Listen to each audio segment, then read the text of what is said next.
Dominique Datola, bonjour. Bonjour M. Provence. Vous êtes réalisateur et vous avez présenté à Marseille les 3 vies du chevalier. Le chevalier, c'est le chevalier de la barre. Est-ce que vous pouvez nous expliquer en quoi consiste déjà ce film et nous rappeler une histoire qui est peut-être dans la mémoire de beaucoup de jeunes et d'étudiants. Par contre, d'autres ont peut-être oublié ce grand combat pour la liberté qui a été mené notamment par Voltaire. Eh bien, à travers l'histoire du Chevalier de la Barre, en fait, c'est l'histoire de la liberté de penser qui est racontée dans ce film depuis 1745, depuis le sacre de Louis XV jusqu'au centenaire de la laïcité en 2005. Donc, c'est pas un film d'actualité, c'est un rappel historique de ce qu'a été ce combat, du combat du siècle des Lumières, mais de bien d'autres protagonistes, dont, pour ne citer que lui, Victor Hugo.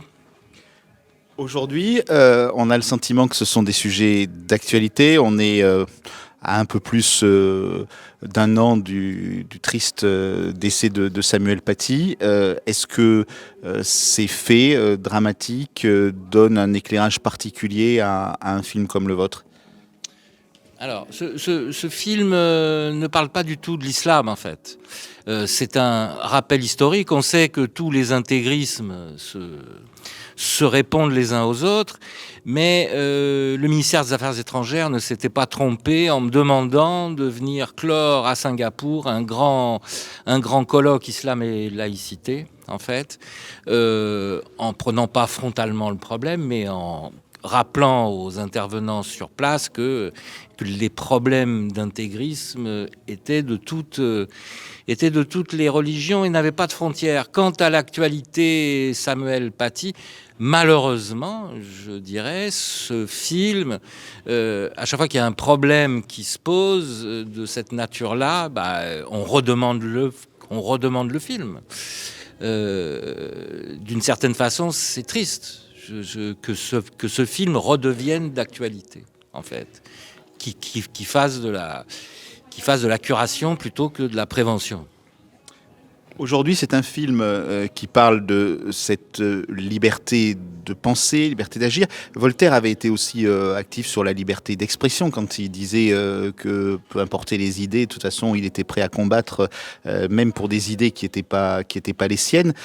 Toutes ces valeurs-là sont un peu mélangées aujourd'hui dans la société, la liberté d'expression, la liberté religieuse, la laïcité. Comment est-ce qu'on peut faire passer des messages comme le vôtre sur des sujets qui sont traités parfois médiatiquement en quelques secondes ou en quelques minutes et qui nécessiteraient sans doute un peu plus de profondeur? La première des libertés, c'est la liberté absolue de conscience.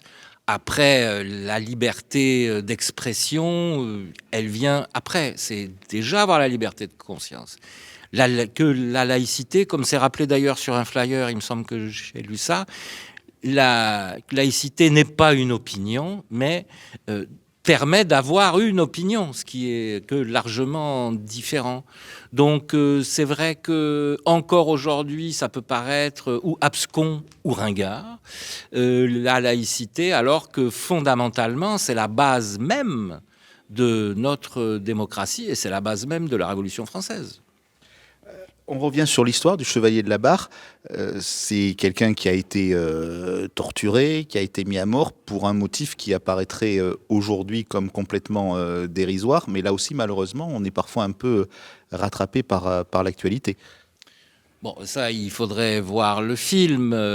Même le nonce du pape avait fait un courrier, une missive en disant qu'il fallait surtout pas brûler le Chevalier de la Barre parce qu'on en aurait fait un martyr.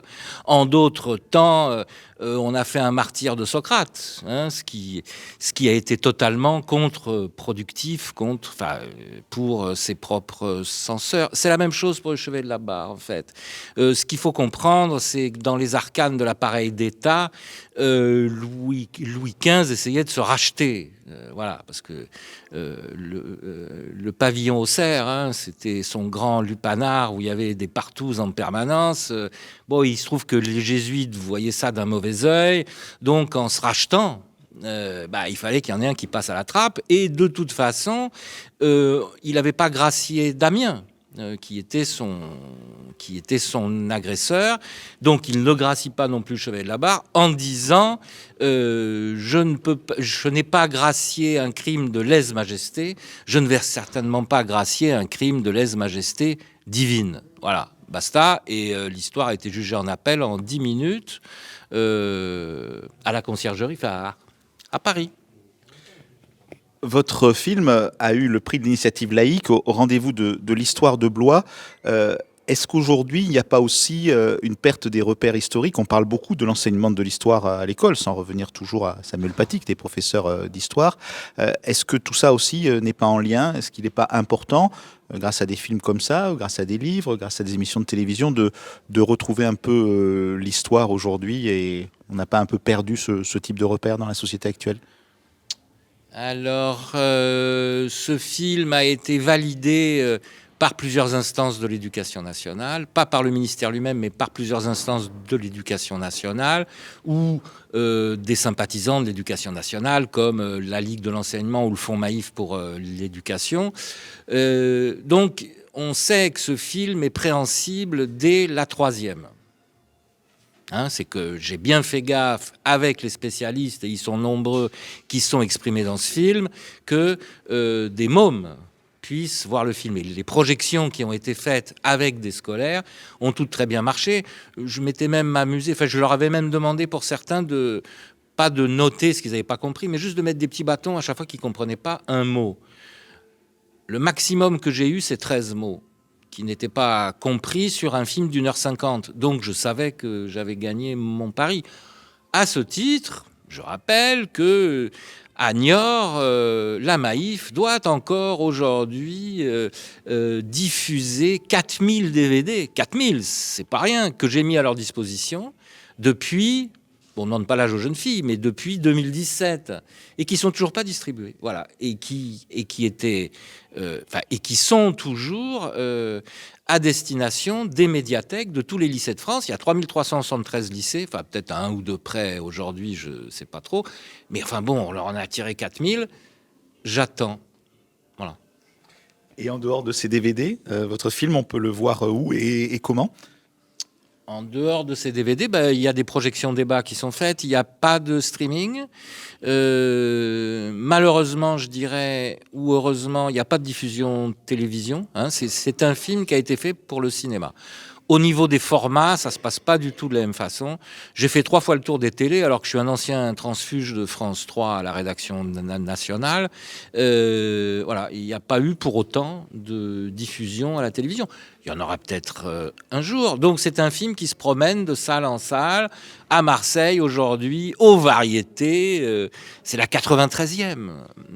Voilà, c'est le 93e, c'est la 93e projection débat. C'est pas mal, ça reste très anecdotique. Ça nous fait un box-office de 5000 spectateurs. C'est pas non plus rien, mais c'est quand même très marginal. Et d'une certaine façon, on s'inquiète que ce film ne s'adresse qu'aux convaincus. C'est-à-dire, on verra ce qui se passe aujourd'hui, mais généralement, les gens qui viennent sont déjà des militants laïcs ou des sympathisants laïcs. Il est très difficile, dans des séances non commerciales, c'est-à-dire que je prône les séances commerciales, évidemment, d'avoir une patientèle qui soit vraiment très peu informée de ce que c'est que la laïcité. C'est la 3e fois que je viens à Marseille. La première fois à l'Alhambra. Bon, on connaît leur penchant pour le cinéma d'auteur. Une deuxième fois à Feu, la maison de la région qui avait en bas sur la Canebière. C'était organisé par le conseil régional. Et la 3e sortie, voilà, ici, aux Variétés, ce 20 novembre 2021. Voilà. Merci beaucoup Dominique Datola, et on voit... Je vous souhaite une bonne projection. Si vous voulez des extraits, Parfait.